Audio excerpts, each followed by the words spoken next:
Bonjour, disciples de Jésus. Frères et sœurs, quand tu mets la parole du Seigneur en pratique, quand tu as ouvert ton cœur à lui, sache que tu es bâti sur le roc. Il a parlé pour Pierre.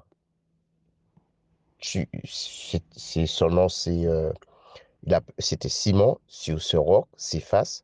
Je bâtirai mon église.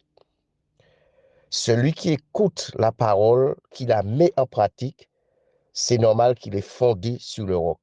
Si tu sais que tu vis dans le péché, ta maison est construite sur le sable. Frères et sœurs, le Seigneur nous a enseigné. Ce n'est pas parce que tu as les épreuves, les épreuves, tu es dans les épreuves, le malheur t'atteint, que tu n'es pas sous le roc. Jésus doit te tailler sur le roc. C'est lui le rocher des âges. Une maison, on ne la construit pas du jour au lendemain ou dans un seul jour. Même Jésus, lorsqu'il a dit détruisez ce temple, en 3 jours, je le relèverai. Il parlait de son corps, oui. Mais lorsqu'on construit une maison, ceux qui ont vu comment on construit une maison, c'est de fur et à mesure.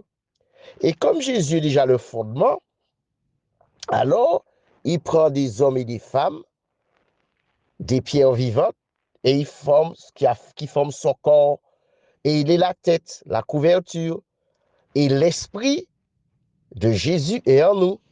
Frères et sœurs, tu es sur le roc tant que tu ne pratiques pas le péché. Tu es bâti, fondé sur le roc. Frères et sœurs, c'est une grâce du Seigneur. Réjouis-toi. C'est pas parce que tu n'enseignes pas comme un tel. L'ennemi envoie des mauvaises pensées. L'ennemi va envoyer, quelles que soient les mauvaises pensées. Ce n'est pas parce qu'un frère, une sœur est malheureux quand tu enseignes la parole que tu n'es pas sur le roc. Jésus ne jouait pas aux sentiments. Jésus était ferme, même avec les disciples. Tu aimes Jésus, mais les combats vont commencer chez toi. Déjà, en esprit, il y a déjà une guerre spirituelle dans les pensées de ton cœur. Maintenant, si tu es chez tes parents, guerre. Tu es marié, ta femme, ton enfant n'est pas converti, ou même qu'ils sont convertis, mais ils ne marchent pas droitement, tu seras combattu. Ils vont te combattre. Mais toi, continue à tenir ferme parce que tu es, tu as la bonne part. Tu t'es mis dans la bonne place, sur le roc. Jésus nous aime. C'est pour cela qu'il permet des épreuves. Le malheur, on nous rejette pour que son nom soit glorifié seul, pour que la gloire le vienne. Mais celui qui persévère jusqu'à la fin sera sauvé. Matthieu 7, Matthieu 7, on peut lire à partir du verset 21 à 27, vous allez le lire, parle de deux constructeurs, deux maisons, deux hommes, par exemple, un vit dans le péché et l'autre ne vit pas. Un a bâti est bâti sur la religion et l'autre sous Jésus, qui est le roc. C'est une pierre, un roc, il est solide. Il n'est pas ébranlé, même qu'il y a des vents, des tempêtes, des secousses, comme le dit la Bible. Je ne le lis pas, mais vous connaissez déjà le passage. Il a parlé à Pierre, toujours dans Matthieu 16, 18. Même vous pouvez prendre avant ou lire après et le reste du verset. Frères et sœurs, toi-même, rentre en toi. Après le nombre d'années que tu es dans le Seigneur, tu as supporté.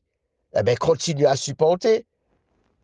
Ne regarde pas à droite, à gauche. Oui, il y a le péché. On fréquente des frères et sœurs qui pratiquent le péché, qui souffrent, qui pleurent dans leur coin. Mais Dieu a son temps pour révéler à chacun. Frères et sœurs, ce n'est pas parce qu'on marche avec des sorciers qu'on est sorcier, non. C'est que Dieu t'a pas encore montré, si t'as pas encore dit s'il est sur le roc ou sur le sable. Et il y a ceux qui ont construit sur le sable, mais ils vont après, ils seront sur le roc. il y a une repentance, une conversion. Continue à marcher avec Jésus. De gloire en gloire, il va t'emmener. Ne laisse pas les soucis t'emporter. Ne laisse pas les problèmes de ce monde t'emporter.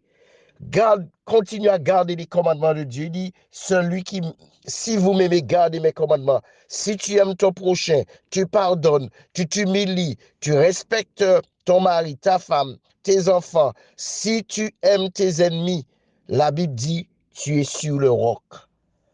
Et c'est l'amour que tu portes, même pour tes ennemis.